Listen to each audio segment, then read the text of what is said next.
Hello दोस्तों, मैं अविनाश। मैं एक आर्टिस्ट और एक एनिमेटर हूँ और इस वीडियो में मैं आपको बताने वाला हूँ कि आपको छोटी ड्राइंग्स क्यों करनी चाहिए। मैं खुद भी एक सेल्फ टॉट आर्टिस्ट हूँ, पर आपको मेरी आर्ट देख के लगता होगा कि काफ़ी दिग्गज टाइप का है, पर मैंने खुद ही सीखा हुआ है।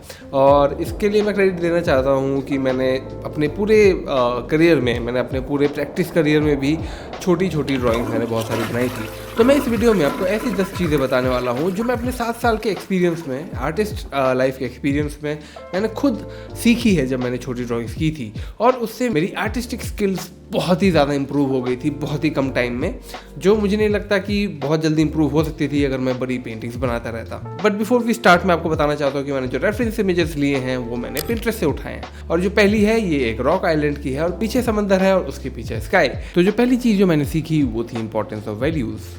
तो अब आप यहाँ देख सकते हो कि मैंने होराइजन लाइन बना ली है सबसे पहले, और उसके बाद मैं पत्थर बनाना स्टार्ट करता हूँ। ठीक है, अब छोटी ड्राइंग है इसलिए मुझे ज़्यादा रिस्क लेने की ज़रूरत नहीं है। और मैं यहाँ पे देख रहा हूँ बड़ी बड़ी शेप्स बनाते हुए कि हाईलाइट्स कहाँ पे जाएंगे और उसके कोरस्पॉन्डिंगली यहाँ पे शेडोज़ कहाँ कहाँ जाएंगे। जहाँ जहाँ बड़े शेप्स बनाए मैं वहाँ पे ईजिली शेडिंग करके शेडोज डाल सकता हूँ, और इससे मेरी समझ वैल्यू के लिए काफ़ी आसान हो सकती है। मैं इससे ज़्यादा आपको बताना नहीं चाहूँगा। अगर आपको वैल्यूज़ के बारे में और ज़्यादा सीखना है तो आप ये वीडियो देख सकते हो, काफ़ी इंटरेस्टिंग है। इसमें आपको वैल्यूज़ के बारे में बहुत सारी चीज़ें पता चलेंगी। ठीक है, तो पहली चीज़ हो गई वैल्यूज़। सेकंड चीज़ जो मैंने सीखी इससे कॉम्पोजिशन करना। अब मैं आपको बताना चाहता हूँ कि कॉम्पोजिशन करना कितना इंपॉर्टेंट होता है। विदाउट कॉम्पोजिशन आपका जो पेंटिंग है, आपकी जो ड्राइंग है, वो कभी भी इंटरेस्टिंग नहीं लगेगी आपके व्यूअर को। ठीक है, तो उसका कॉम्पोजिट ऐसे करना होता है कि आपकी व्यूअर की जो आई है वो आपकी ड्राइंग में ट्रैवल करे जैसे कि आप चाहते हो। ठीक है, तो यहाँ पे हम रूल ऑफ थर्ड्स और काफ़ी सारे रूल्स तो यूज़ कर ही सकते हैं, पर उन्हें अप्लाई करने के लिए छोटी ड्राइंग्स बनाने में काफ़ी आसानी होती है। क्योंकि आप एक ड्राइंग बनाओ, उसमें एक रूल अप्लाई करो, दूसरे में जाओ, दूसरे में दूसरा रूल अप्लाई करो, फिर तीसरा करो, उसमें पहला वाला वापस अप्लाई करके देखो कि काम कर रहा है कि नहीं। तो ये सारी चीज़ें जब आप करने लगते हो तब आपकी कॉम्पोजिशन स्किल हैवी होने लगती है। और यही नहीं दोस्तों, जब आप ड्राइंग में कॉम्पोजिशन अच्छी करते हो, जब आप रेफरेंस इमेजेस ढूंढते हो, या फिर जब अगर आप मेरे जैसे हो जो मैं कैमरा लेके निकलता हूँ और मैं रेफरेंस इमेजेस खींचता रहता हूँ, उस केस में भी कॉम्पोजिशन करना मेरे लिए काफ़ी आसान हो जाता है, क्योंकि मैं ड्राइंग करते करते ही कॉम्पोजिशन स्किल सीख रहा हूँ। तो ये दोनों तरफ से मेरे को मदद करता है और मैं 2x स्पीड में एक बेटर आर्टिस्ट बनता रहता हूँ। ठीक है, तो कॉम्पोजिशन भी मैंने काफ़ी अच्छे से सीख ली थी। जो तीसरी चीज़ जो मैंने सीखी छोटी ड्राइंग्स करते हुए वो थी ब्रश वर्क। ब्रश वर्क मतलब कि आप अगर पेंट ब्रश यूज़ कर रहे हो तो आप उसको एफिशिएंटली कैसे यूज़ कर रहे हो। देखिए, ये कहावत है, और अगर आप जब ड्राइंग करते रहोगे तो आपको पता चलेगा। आप जब limited amount of brush work से आप जब ज़्यादा अचीव करने लगते हो, और आपके जब एक एक ब्रश स्ट्रोक की एक मीनिंग होती है। ठीक है, मीनिंगलेस ब्रश स्ट्रोक्स बनाना आप over the period of time कम करते रहते हो, आप जैसे ही बेटर आर्टिस्ट बनते हो। ठीक है, तो इन मीनिंगलेस ब्रश स्ट्रोक्स को आप जितनी जल्दी आप अपने आर्सेनल से हटाओ, आप उतनी जल्दी बेटर आर्टिस्ट बन सकते हो। और इसे हटाने का सबसे आसान तरीका है छोटी ड्राइंग करना। क्योंकि छोटी ड्राइंग में आपके पास ब्रश ऑलरेडी एक मोटा सा है, तो वहाँ पे वो ऑलरेडी काफ़ी ज़्यादा बड़ा जगह घेर रहा है एक स्ट्रोक भी। ठीक है, तो आपको हर स्ट्रोक को काफ़ी कैलकुलेटिवली यूज़ करना पड़ेगा। इसे आप मिनिमल ब्रश स्ट्रोक्स है और बड़ी बड़ी ब्रश स्ट्रोक्स बना के भी आप वाटर कंट्रोल कर सकते हो, आप कलर कंट्रोल कर सकते हो, पर लिमिटेड ब्रश स्ट्रोक्स के साथ। और आप ये सारी चीज़ें कब कर सकते हो? जब आप छोटी पेंटिंग कर रहे हो, क्योंकि बड़ी पेंटिंग में छोटे ब्रश स्ट्रोक्स इजीली इग्नोर हो सकते हैं। यहाँ पे आप इग्नोर नहीं कर सकते। क्यों? क्योंकि एक स्ट्रोक काफ़ी बड़ा स्पेस घेरता है उस पेंटिंग का। इसीलिए आप ब्रश वर्क भी इसमें काफ़ी जल्दी सीख सकते हो, and that's my favourite part. चौथी चीज़ जो है वो है क्विक लर्निंग। ठीक है, क्विक लर्निंग मतलब क्या है? इतनी सारी चीज़ें इतनी पेंटिंग्स मैंने बनाई हैं, हर पेंटिंग में मैं कुछ ना कुछ सीखता रहता हूँ। आप एक सीटिंग में, आप अगर एक पेंटिंग भी 10 से 15 मिनट की हुई तो आप एक सीटिंग में 4 से 5 पेंटिंग बना सकते हो काफ़ी आराम से। ठीक है, मैंने तो 10-10, 12-12 बनाए हुए हैं एक बार में बैठ के।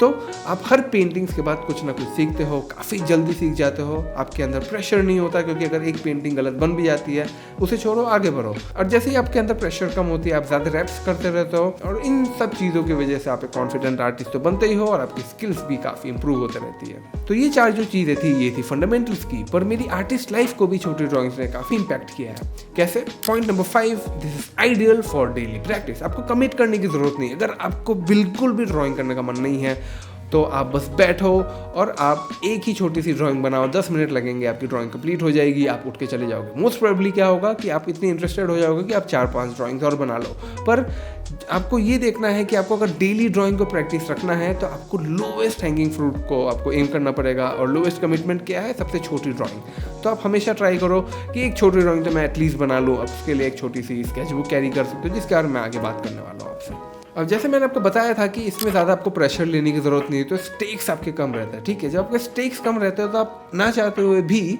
आप काफ़ी ज़्यादा रिस्क लेने लगते हो। अब जब रिस्क लेते हो तो आप नई नई चीज़ें ट्राई करोगे, तो आपके अंदर आइडियाज़ निकल के आते हैं, आपकी स्किल डेवलप होने लगती है और आप नई नई मीडियम्स भी सीखना चाहोगे। और एज एन आर्टिस्ट आपको रिस्क हमेशा लेते रहना चाहिए।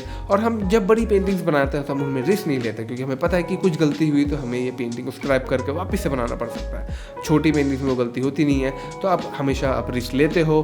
और once you do that, chances are कि आपके पास कोई ना कोई नया आइडिया है, फिर आप स्किल लेवल पे आप काफ़ी आगे निकल जाओगे। और जैसे मैंने आपको बताया कि मैं बहुत सारे मीडियम्स यूज़ करता हूँ, और इसमें आपको दिखा चुका हूँ कि मैंने वाटर कलर यूज़ किया है, मैंने पेंसिल यूज़ किया है, और मैं आगे जाके कुछ मार्कर्स भी यूज़ करने वाला हूँ और कलर्स भी यूज़ करने वाला हूँ, ठीक है। तो इसमें क्या होता है, छोटी पेंटिंग्स है, छोटी ड्राइंग्स है, आप इसमें अगर आप एक चीज़ से बोर हो गए तो आप दूसरी चीज़ भी स्टार्ट कर सकते हो। मेरे साथ क्या हुआ था, 3 साल पहले मैं वाटर कलर का भी यूज़ नहीं करता था, मैं काफ़ी इंटिमिडेटेड रहता था। मैंने बहुत बार ट्राई किया वाटर कलर करने का, उससे पहले मेरे से होता नहीं था। पर मैंने जब छोटी ड्राइंग्स बनानी चालू की, मैंने उसमें थोड़ा सा वैल्यू से स्टार्ट किया, ब्लैक एंड वाइट कलर से, जैसे मैंने आपको दिखाया था। उसके बाद जब मैं आगे बढ़ने लगा तो मैं बहुत कॉन्फिडेंट होने लगा और मुझे पता चलने लगा कि टेक्निक्स क्या होती है वाटर कलर करने की। और उसके बाद वाटर कलर मुझे सबसे ईजीएस्ट मीडियम लगने लगा और सबसे क्विकेस्ट मीडियम भी लगने लगा।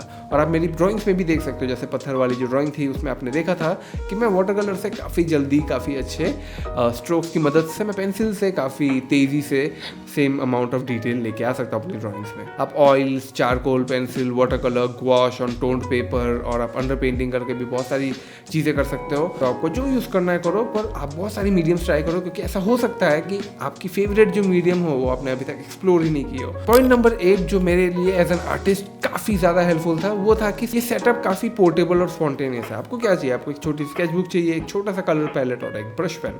ये एवरीडे कैरी आपका हो सकता है। मेरे पास एक काफ़ी अच्छा एवरीडे कैरी सेटअप है, और मैंने over the period of time मैंने उसे इम्प्रूव किया है।